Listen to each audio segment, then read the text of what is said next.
फूटी रे जाने कौन सुइया धलस भोंक रे दुनु फुलौना गेल फूटी रे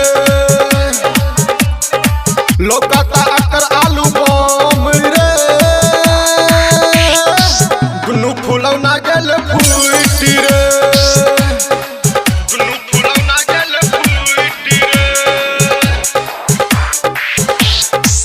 बाजार मोतिहारी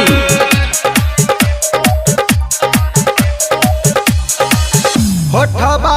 के लाली छो कहल डाले बोला बोला ए सुजिया का ऐसन भई